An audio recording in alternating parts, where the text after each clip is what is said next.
ဟာလား အဲ့ဒါ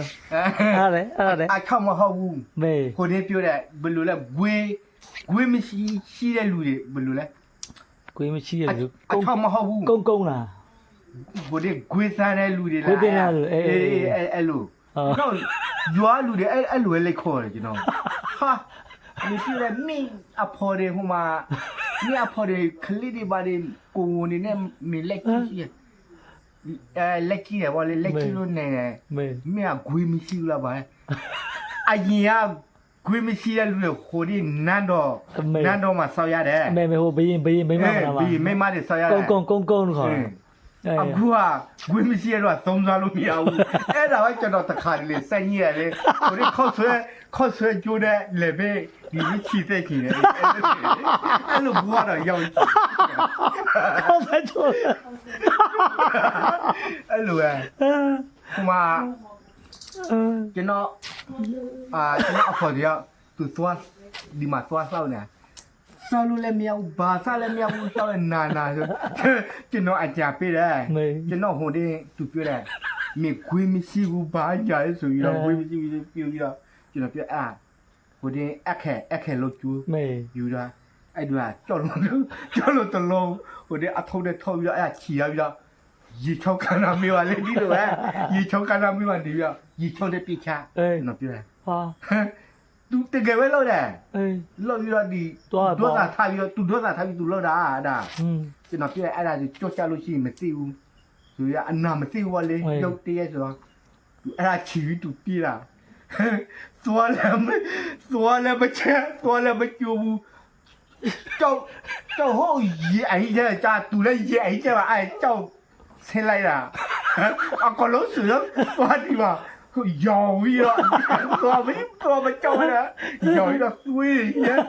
ကျွန်တော်ရီလာလိုက်ကောင်နေ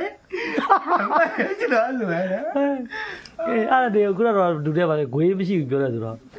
ဟိုခလေးပြတာဘုန်းကလေးကစူပါ ကျွန်တော်ကလေးက9ယောက်အဲ့ကျွန်တော်ပြောတယ်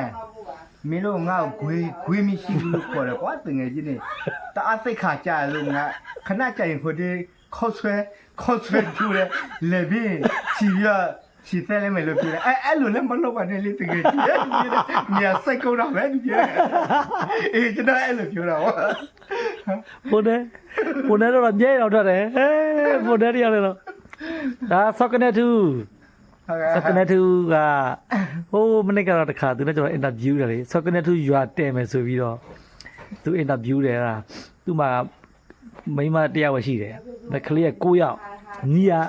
မီယာ 6ယောက်ဖះပဲသိမယ် အဲ့ဒါလူမသိဘူးလေ လူမသိ လူမသိဘူးဖီးရပဲဒါဖီးရပဲဖန်တီးပြတာ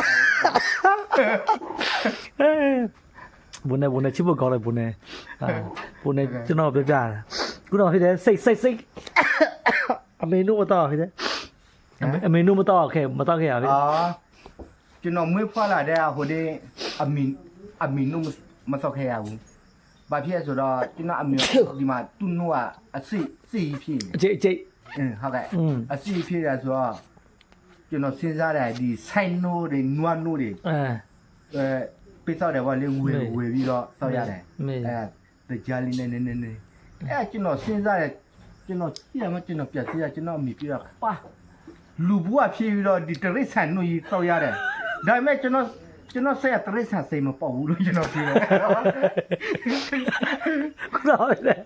စိတ်တော့တောက်ပြီးတော့စိတ်ကောက်တယ်ဆိုတာ လူများတရားပြောတော့ဗောလေဟိုဒီ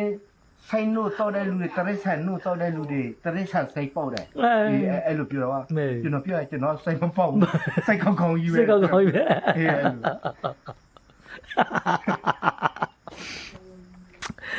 ဘုန်းနဲ့ဟိုမောပန်းနေတဲ့ချိန်ဆိုဘုန်းနဲ့နေလို့ရှိရင်အမောပြေတယ်။မနက်ကလည်းမှာထွက်သွားတယ်မှာဆရာတစ်ပည့်မြောက်ဆိုင်ကတယောက်စီးနေထွက်သွားပြီ။ချင်းကျိုးတွေပြက်ချင်းကျိုးတွေပြက်လို့ဆိုပြီးနောက်ဆိုင်ကတစ်စီးနဲ့ထပ်ခေါ်တော့နောက်ဆိုင်ကတစ်စီးကလည်းစီပြက်လို့ဆိုတော့ကျွန်တော်တို့ပြောတယ်ဟိုမတ်ပရာမြေတူးသူတို့ပဲတဲ့။ယောက်ျားကမွေကိုက်သားကြီးကရေနှစ်သားငယ်ကိုစုံချီမပရာယူသူတို့အဲ့လိုပဲမနက်ကပြရခတ်နေကြတာဘုန်းနဲ့ချစ်ဖို့ကောင်းတဲ့ဘုန်းနဲ့ စောကတဲ့ထူပါဘုန်းနဲ့